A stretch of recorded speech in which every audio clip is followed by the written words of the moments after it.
I want you to hear this the way I heard it. A whisper, in the dark, on a phone that wasn't mine to hear. She thinks she's prettier than me. Just 2 more days. Meet me Saturday, Aaliyah baby. That was Tasha Robinson's voice, coming through a wall thin enough to carry secrets, in a little apartment on Cottage Grove Avenue, the night of June 14th, 2019.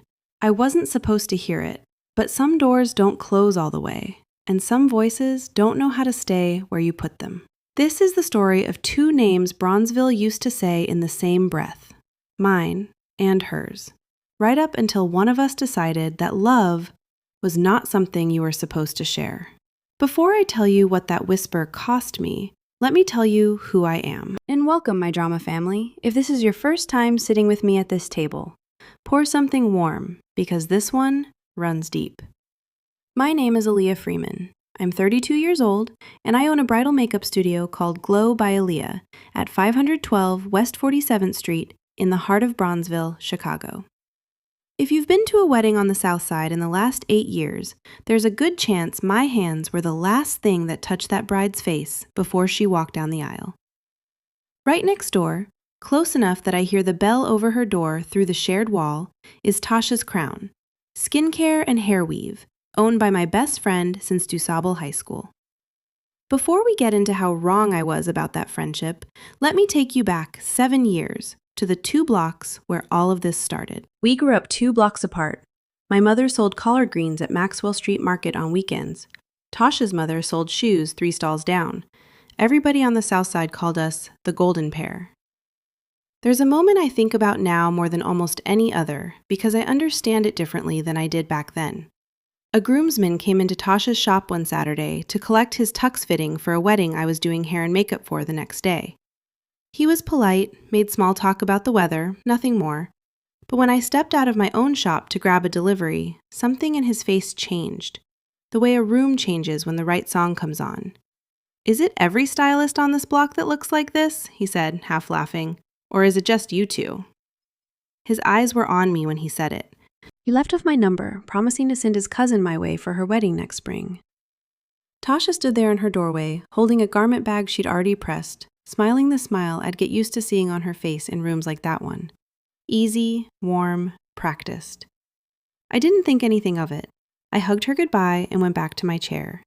I didn't know, standing there, that Tasha stood in that doorway a long moment after I'd gone back inside. I only learned much later that she'd started keeping count of moments exactly like it, that this one didn't feel like an accident to her. It felt like a pattern, with my name written all over it. Here's a truth nobody on the South Side said cruel, they just said it plain. Men noticed me first, not because I was prettier, because of the way I talked to a nervous bride an hour before her wedding, the calm I carried into a room. Tasha never believed that. She believed it was about beauty, and that belief is where all of this begins. In 2016, Tasha got turned down for a home loan. I had $18,000 saved, every dollar I'd built since I was 22, doing makeup on the side before I ever had my own storefront. I gave it to her. All of it. I told my mother it was temporary. Tasha never repaid $1, and I never once asked her to. By then, the moment with the groomsmen wasn't an isolated thing anymore. It was becoming a pattern I still couldn't fully name. It wasn't only about the men who wanted me. It was about anyone who took me seriously at all.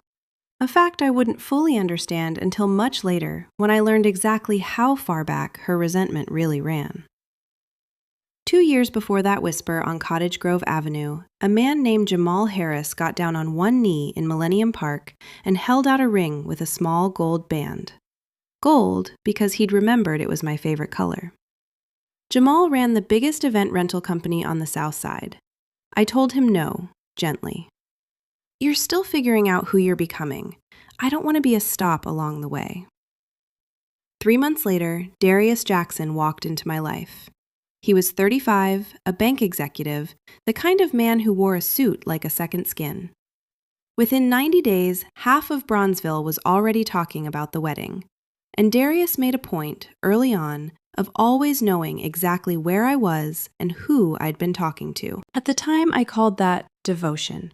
I didn't yet know what else it could look like. We planned a full traditional ceremony at the church on Martin Luther King Drive, followed by the wedding proper, the kind of multi-part celebration that takes 18 months to plan right. That's not a fast romance moving slow. That's a long tradition, done properly, the kind every good drama family on this side of Chicago knows takes its time. And through all of it, Tasha was right there beside me, helping me choose fabric, throwing my bridal shower with her own hands, telling every woman who walked through her shop, "I am so happy for my best friend." I believed every word of it. That's not foolishness.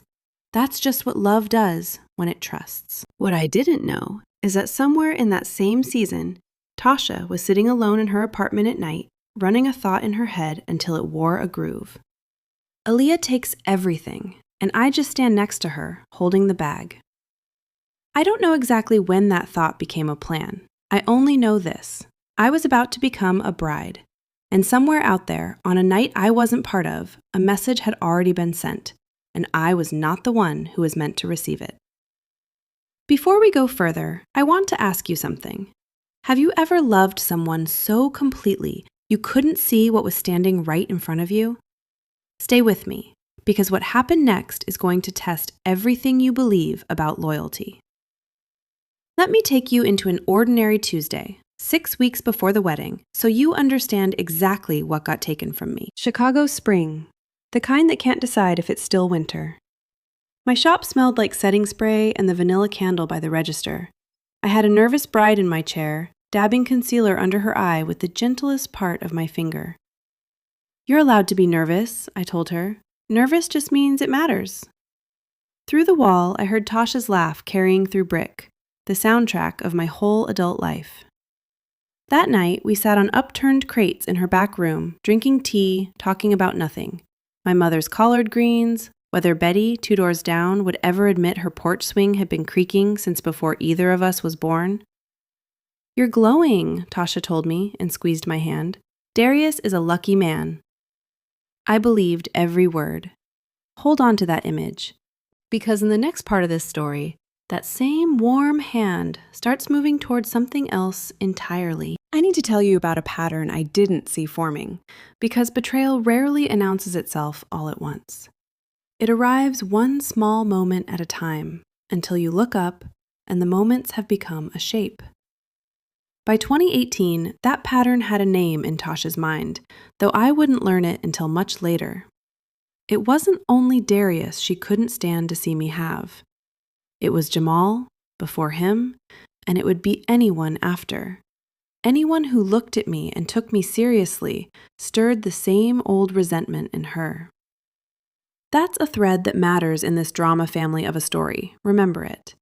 In the fall of 2018, my mother had a minor stroke. I closed my shop for 3 months to sit with her, turning away steady bookings, watching money I needed simply stop coming in, because there was nowhere else I was willing to be. Tasha visited twice, brought flowers both times, stayed maybe 20 minutes.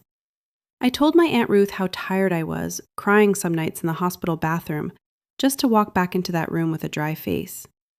She looked at me and said, "Baby, you've always been the strong one in this family. Tasha's just weaker than you." I smiled. I swallowed it. And I cried alone again that night. 3 weeks after my mother came home, I was on her old iPad and a text thread popped up she'd forgotten to sign out of, from Aunt Ruth to Tasha. "The usual 800 came through? I'll keep quiet about the loan papers like we said. Just get me the transfer on time." The loan papers. My stomach dropped before my mind even caught up, because I knew exactly which loan she meant. The one I'd co-signed in 2016, so Tasha could buy her 2-flat. I would learn, much later, that Tasha had padded her income documents to get approved, and that my own aunt had found out and decided silence was worth $800 a month. I sat with that a long time. My own aunt, my mother's own sister, had been paid to look the other way. I understood in my bones this wasn't nothing.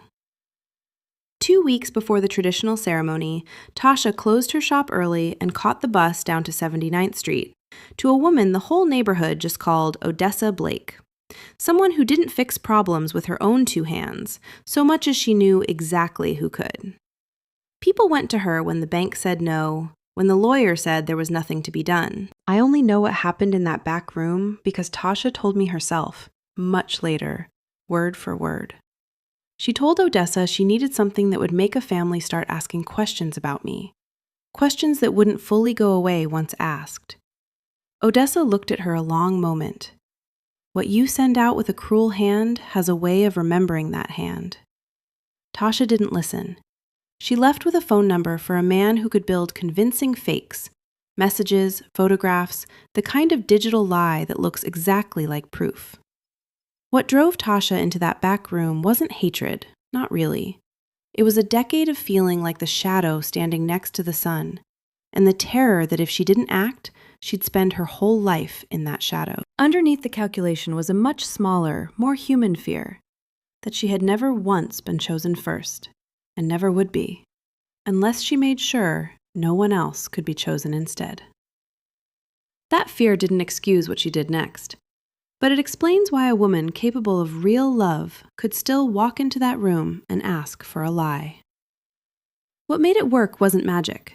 Years back, Tasha and I had shared an old studio line for joint client bookings, a number I'd stopped checking once my business grew past it.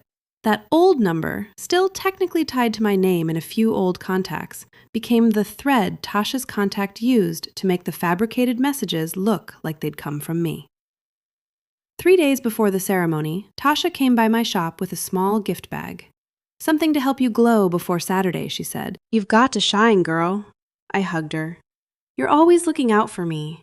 I had no idea the gift in that bag was the least dangerous thing she'd brought with her that day. The real weapon was already loaded, sitting in a message thread, waiting for the right moment to go off. I remember the 2 nights before the wedding better than almost anything else in my life. I remember sitting on my own front steps with tea going cold in my hands, watching my neighbor Betty water her tomato plants in the last gray light. I remember thinking, this is it. This is the calm before the good part of my life begins. I had no idea the calm wasn't peace. It was just the quiet before something I never saw coming. What I found out afterward is that my own security camera, installed the year before after a break-in scare 2 doors down, had picked up something none of us noticed at the time. Tasha, standing in my back room 2 evenings before the ceremony, phone lifted, thumb moving fast, then a small, satisfied smile before she slipped the phone away. That footage would matter more than I could imagine. For now, all I knew was that my wedding was 2 days away, and I had never felt more certain of anything in my life. Right up until the moment that certainty was taken out of my hands entirely. So tell me straight, drama family. Aunt Ruth took $800 a month to bury the truth about her own niece. Was that betrayal or just a broke woman making a hard choice? Team Ruth or Team Aaliyah? Drop your answer below in one word. The church on Martin Luther King Drive was packed that Saturday. I wore gold Aso Oki, the fabric Tasha herself had helped me choose. Darius's family arrived a little after 2, his mother, Gloria, moving through the crowd with her usual measuring eyes. She'd never fully warmed to me. That Saturday, she found a reason. It started with a phone buzzing in the 3rd pew, then another. A ripple moved through the congregation, heads turning, phones tilting toward each other. Gloria was the one who finally walked over and turned her screen toward me. It was a string of messages, formatted to look exactly like they'd come from my old studio number, arranging a meeting the same week as my bridal shower, with a blurred photograph beneath them, me, standing close to a man I didn't recognize in a parking lot, from an angle that made the truth impossible to read and the lie easy to believe. I opened my mouth and no sound came out at first. "I don't know what this is," I finally managed. "That's not me. I didn't send that." Gloria's face didn't move. "It has your old number on it. Sent from your own account is what I'm told." I learned later that what I'm told had come from Tasha herself, standing 3 feet away, dabbing at her eyes, saying just enough to make the doubt sound like loyalty. "I'm sure it's a misunderstanding," she kept saying, loud enough for the room. "Aaliyah would never. I know her better than anybody. Darius stood a few feet away, saying nothing, not defending me, not accusing me, just watching his mother's face, running the calculation his family had raised him his whole life to run. Family name. That evening, in an empty hallway, he told me, not quite meeting my eyes, "It's not that I don't care about you, it's just my mother, the family name. You understand." I stood there in a half-unraveled gold dress, watching a man I was supposed to marry walk away from something that had never happened. The next morning, Tasha showed up, crying harder than I was, calling it wickedness, calling it enemies. I didn't sleep that night. Around 2 a.m, I pulled up a security footage out of habit, and there she was. 6:47 that same evening, 2 days before the ceremony, phone lifted, and then, right before she slipped it away, a smile. Not nervous, satisfied. I rewound that footage 3 times before I let myself understand what I was actually looking at. That smile wasn't cruelty for its own sake. It was relief. For one moment, after years of feeling like she came second in every room we ever walked into together, Tasha finally felt like she was winning something. That's the quiet tragedy underneath all of it. A woman so hungry to be chosen that watching me lose became the closest thing she'd ever felt to being chosen herself. That same night, Aunt Ruth called.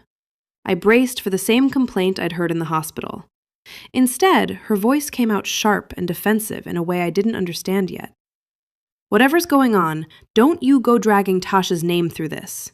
That girl has been good to this family. You don't know everything, Aaliyah." I hung up, unsettled by how hard she was fighting for someone who wasn't even under attack yet, a detail I wouldn't understand the weight of until much later.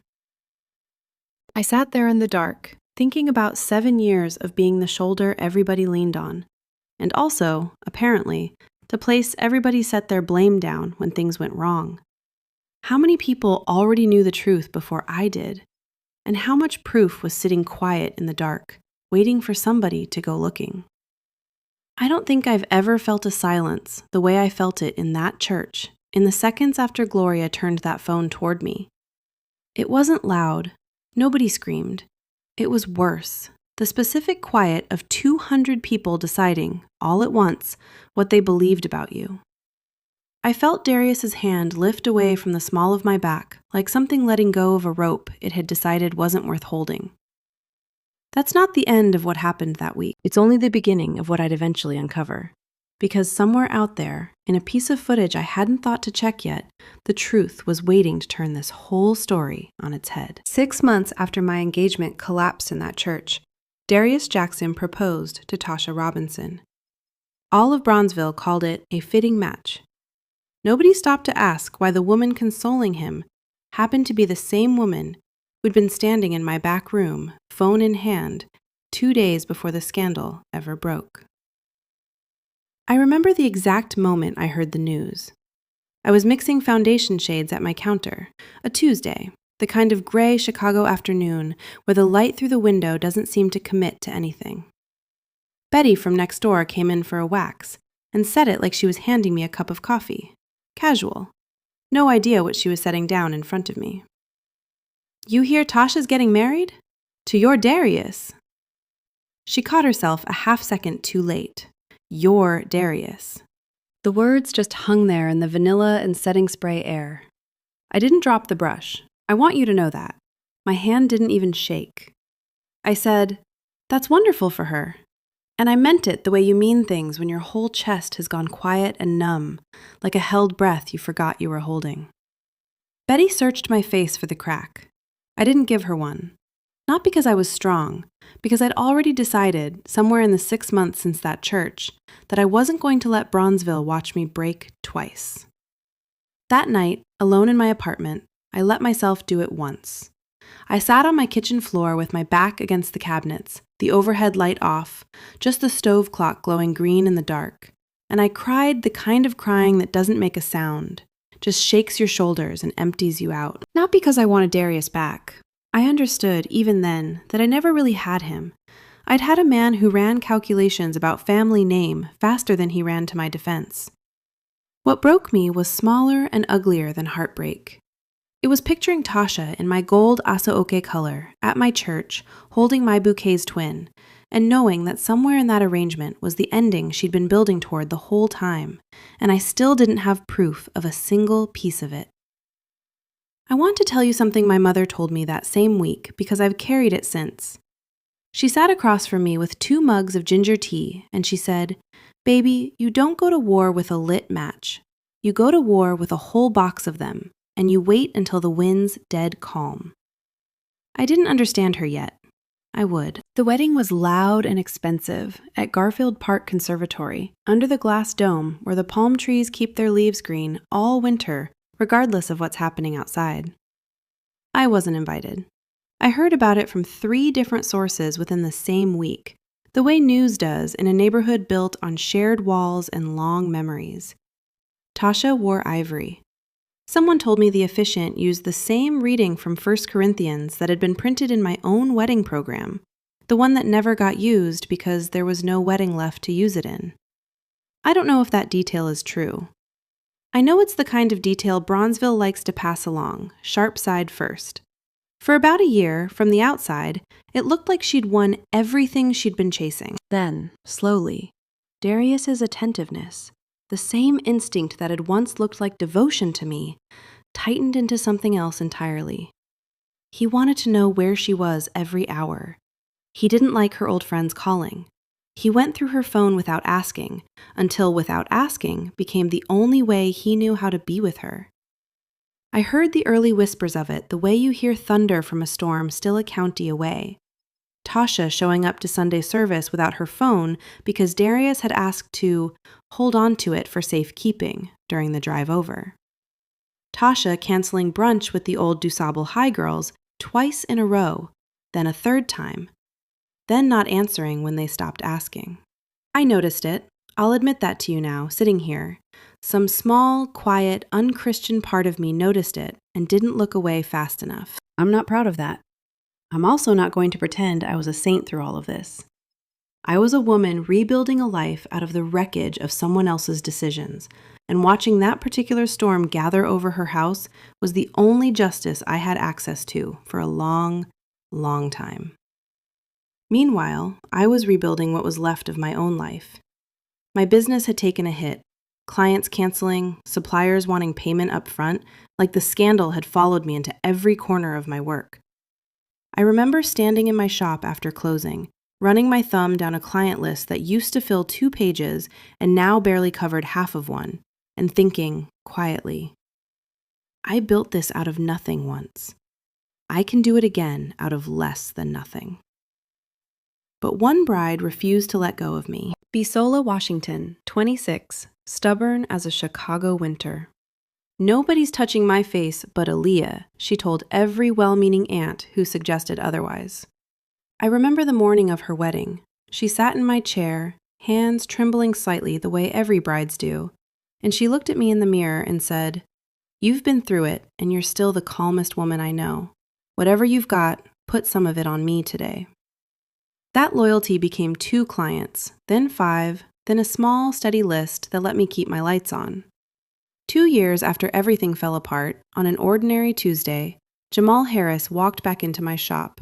No flowers, just him, standing in the doorway with the bell still swinging behind him, wearing the kind of quiet that told me he'd rehearsed this moment more than once and decided against every version of it except the plainest one. I remember the light that afternoon. Low, gold, coming in sideways through the front window the way it does in late October, catching the dust in the air between us like something suspended, waiting. I had a brush in my hand. I set it down slow so my hands would have something to do besides shake. "I never loved your reputation," he said. "I loved the way you talk to a bride who's shaking in that chair. I still want that, if you'll have me." I didn't answer right away. I want you to sit in that silence with me for a second, because I sat in it a long time. Long enough that the bell over Tasha's door rang faintly through the wall. Some stranger walking into her shop, and I thought, unbidden, she doesn't get to be the reason I say no to this, too. "Ask me again in a month," I told him. Not because I don't know my answer, because I want you to be sure of yours. He came back in exactly 30 days. He didn't say anything clever. He just held out his hand, palm up, the way you'd offer something to someone you weren't sure would take it, and said, "I'm sure." 8 months later, I married Jamal in a smaller hall on 47th Street. 50 chairs, white flowers, no gold aso-oke this time. I wore ivory, plain and unafraid, because I learned that some fabrics carry weight you don't want to wear twice. The night before that wedding, Jamal handed me his phone. We were sitting on his balcony, the kind of clear October night where you can actually pick out 3 or 4 stars over the city glow, and he'd been quiet all evening in a way that wasn't like him. "I need to show you something before tomorrow," he said. "Not to open an old wound, so that you walk down that aisle with nothing left unanswered." His hand wasn't quite steady when he passed the phone over. I noticed that. The way you notice small things right before your whole understanding of a season of your life rearranges itself. I hired a private investigator the month everything fell apart at that church. I wanted proof, not for revenge, for you, so you'd never have to wonder again. On the screen was a time-stamped photograph. Tasha, walking into a storefront on 79th Street, 12 days before she handed me that gift bag. I looked at that photograph for a long time, long enough that Jamal reached over and covered my free hand with his, not pulling the phone away, just staying there, steady, while I did the math I'd been avoiding for 2 years. The gift bag, the smile on the security footage, the number that used to be mine. I opened my door not long after, the same week, in fact, 4 days before my own wedding, and Tasha was standing there, uninvited, carrying years of secrets. She looked smaller than I remembered her. Not thinner, smaller. The way a person gets when they've spent a long time making themselves fit into someone else's idea of them. We stood in my kitchen. I didn't offer her tea. I want that detail on the record, because for 7 years I would have had the kettle going before she finished taking off her coat.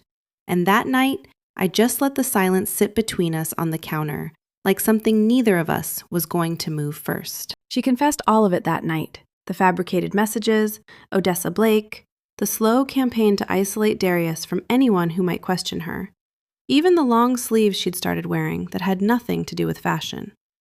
She rolled one back partway while she talked, like she needed me to see it, like some part of her still wanted a witness even now, at the end of everything. I didn't ask about the marks. I didn't need to. I understood, watching her pull that sleeve back down without quite finishing the motion, that whatever she'd built with Darius had started closing around her the same way her lie had once closed around me. And then, in the middle of her own crying, she said something that stopped my heart cold. "It wasn't only Darius. Back when Jamal was still chasing after you, I told his old business partner a lie, tried to get a contract pulled out from under him, hoping he'd give up and you'd have nobody left. He was too solid for it to stick." I stood there, absolutely still. The refrigerator hummed. Somewhere outside, a car alarm went off 2 blocks over and then quit. I remember every one of those small, stupid, ordinary sounds because they were the only things in that kitchen still behaving the way they were supposed to. Sitting across from her that night, I finally understood what I'd been circling my whole life without naming it. Tasha's jealousy was never really about Darius, or Jamal, or any one man. It was about a fear that had followed her since we were girls splitting lunch money. The fear that if I ever had everything, there'd be nothing left over for her. I thought back, in that kitchen, to a talent show at DuSable, 7th grade, where I had been picked to sing the solo, and she'd stood 1 row behind me in the choir riser, mouth moving to words nobody could hear over mine. I hadn't thought about that afternoon in 20 years. I thought about it then. She didn't want what I had. She was terrified of being the one left with nothing, and somewhere along the way, making sure I lost became the only version of safety she knew how to build for herself. That doesn't make what she did forgivable, but it's the difference between a monster and a woman who let her oldest wound run her whole life. I listened without moving, then said, steady, "I'm not forgiving you tonight. You didn't stumble into this. You built it, piece by piece, then comforted me with the very hands that had already done the damage. I won't be the one to clean up what you built." She reached for my hand across the counter. I didn't pull away, and I didn't take it either. I just let it sit there, unanswered, the way she'd left so many of my questions unanswered for years, without ever seeming to notice the weight of that. While she cried, I found myself back in 2015, 28 years old, just offered the head makeup artist position for a fashion show at the Art Institute of Chicago. A $45,000 contract, the kind that changes a career. Tasha was pregnant that year by a man who already had a wife and cried in the back of my shop for 3 straight nights. I gave up that show to stay by her side, to help her through the loss quietly. Nobody ever knew I sat in an Art Institute bathroom crying over the biggest opportunity of my career, so I could hold a friend who would one day try to burn my whole life down. Tasha left. The door closed behind her softly. She'd always had a gentle way of closing doors, even that one. But I knew this wasn't the end of it. Somewhere out there was a man still holding proof of his own, and a diary that hadn't been opened yet. I married Jamal the next afternoon, under a sky so clear it looked rehearsed. I didn't tell him about the sleeve or the business partner until much later.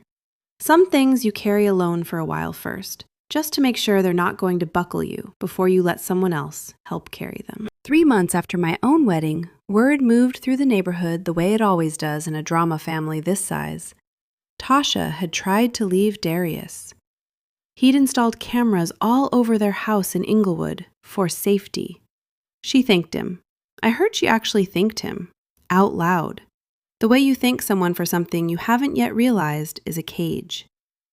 I want to give you one quiet scene here, because it's the one that stayed with me longest once I learned the details, much later, from a cousin who cleaned houses 2 doors down from theirs.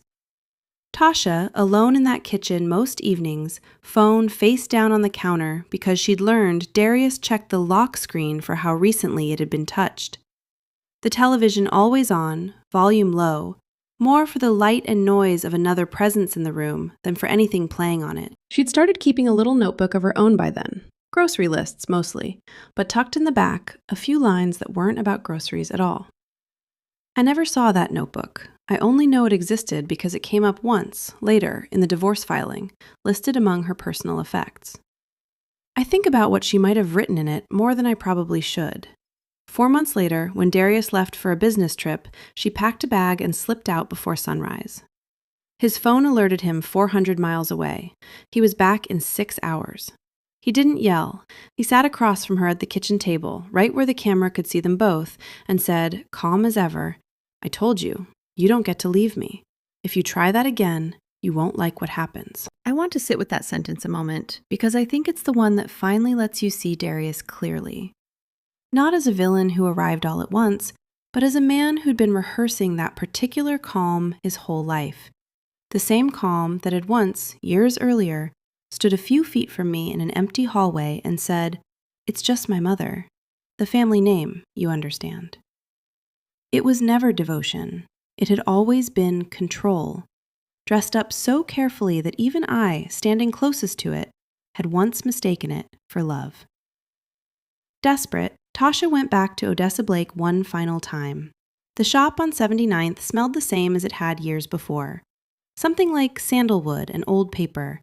And Odessa looked at her the way you look at someone who's finally arrived at the ending you warned them about. The old woman didn't reach for her phone this time. "There's no undoing a lie once a man's built his whole understanding of you on top of it," she said. "What you gave him was never love. It was a leash. And now you're wearing the other end of it." Her world shrank fast after that. Her phone lived in his pocket most days. Both her shops on 47th Street were sold within the month. Every dollar she made went into an account she couldn't touch. I drove past her old storefront once that winter, out of nothing more than habit. Old routes your body still remembers even after your reasons for driving them are gone. And saw the windows papered over, a "for lease" sign taped crooked in the glass. I didn't feel triumphant. I want to be honest about that. I felt the particular hollow you feel watching a house you grew up next to get torn down, even one that was never really yours. Then their daughter Nia was born. 2 years old now, hazel-eyed, the spitting image of her mother. I saw a photo once, passed along the way these things get passed along, of Tasha holding her in a hospital blanket, and something in me, despite everything, softened at the sight of it. A baby doesn't know anything about the lies that came before her. She's just new and small and entirely unearned by anyone's sins. During an ugly argument, Darius, mostly out of spite, insisted on a paternity test. It came back confirming Nia wasn't his. I think about that little girl more than the rest of this story combined, honestly. A 2-year-old who woke up one morning still the same child she'd been the day before, except now everyone around her had decided she was evidence instead of a daughter. He went through her old messages and found what he needed. Proof the lying went back years, to before he'd even proposed. He filed for divorce. He took nearly everything, including full custody of Nia. In the middle of the filing, his lawyers found something else, a secret savings account under Tasha's name. Every 5th of the month, $800 had been moving into an account belonging to my Aunt Ruth. The same silence I'd stumbled across years earlier in an old, forgotten text thread had never stopped. Darius said it plainly. She didn't just build a lie around you. She was paying your own family to help keep it standing. I heard all of this secondhand, the way news moves through a market.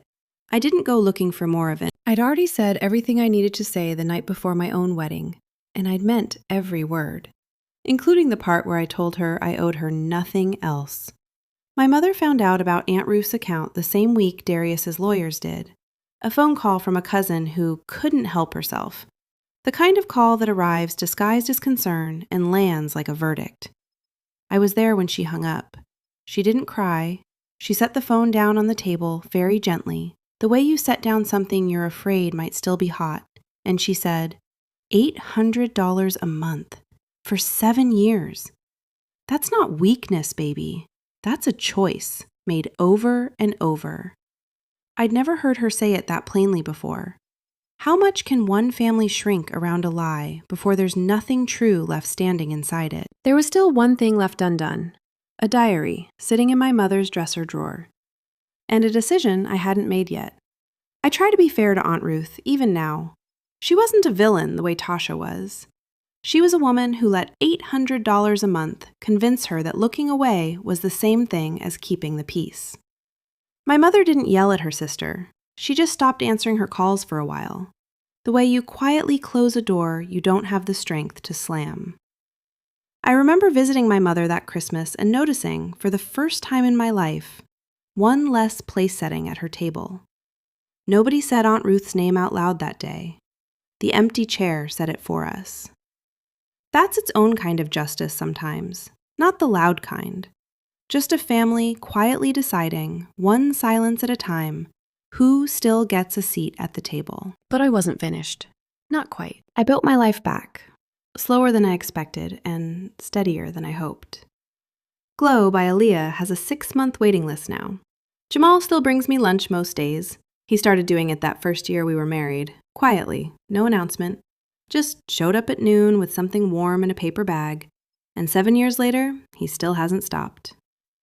We have 2 children, both with their father's easy laugh and my mother's stubborn chin.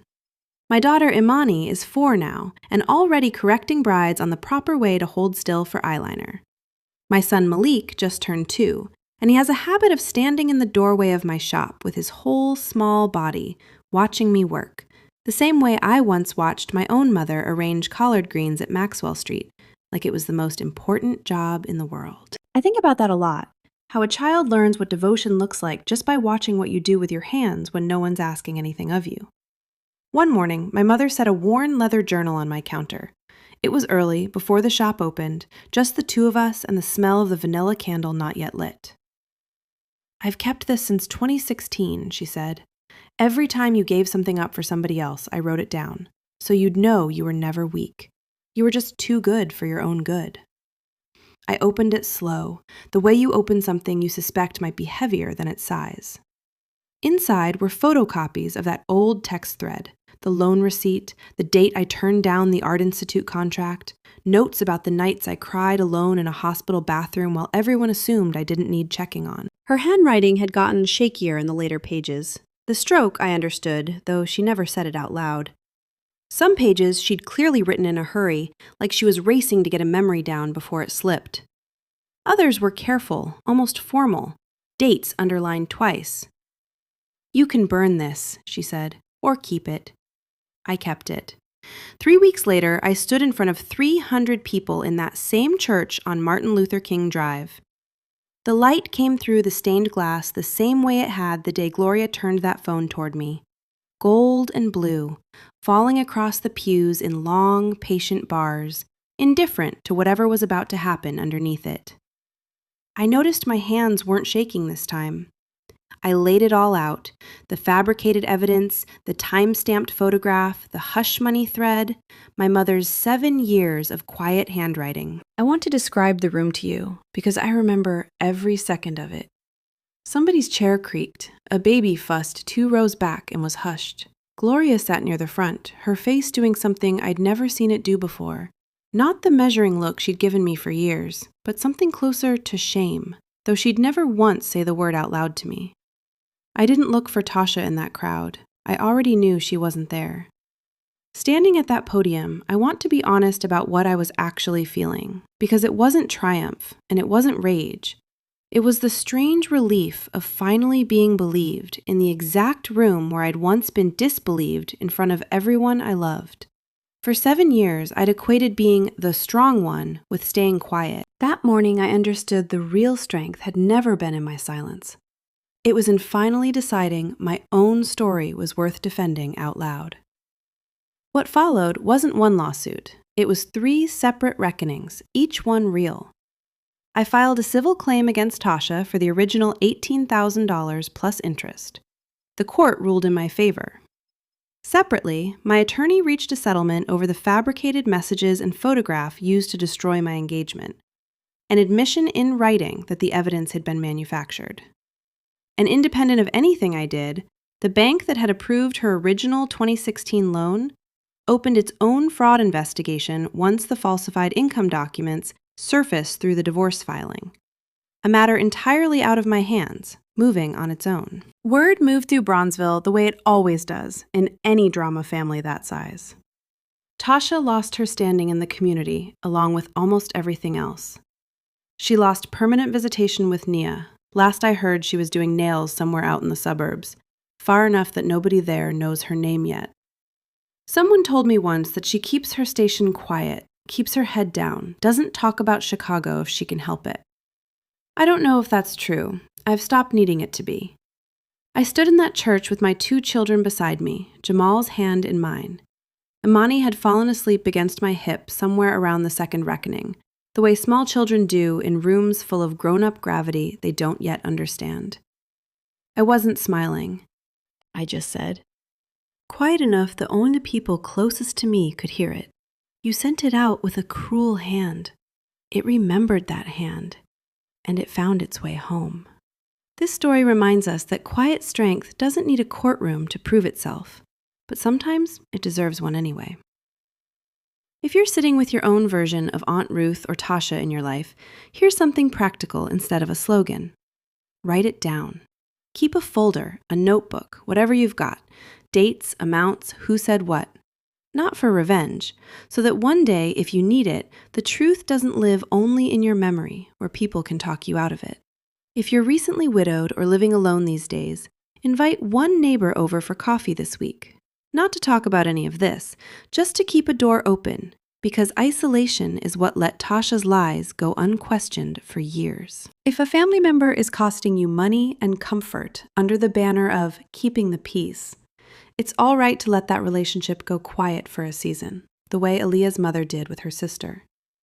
Silence isn't cruelty, it's a boundary with good manners. And if you're the one who gave and gave for years without anyone noticing, do one small thing this week just for yourself. The pie you never make because everyone else's favorite comes first. The show you skip because nobody asked. That's not selfish. That's the beginning of being seen, starting with how you see yourself. I still keep that journal in a drawer. My daughter found it once, flipping through it the way children flip through anything left in reach, and asked me what it was.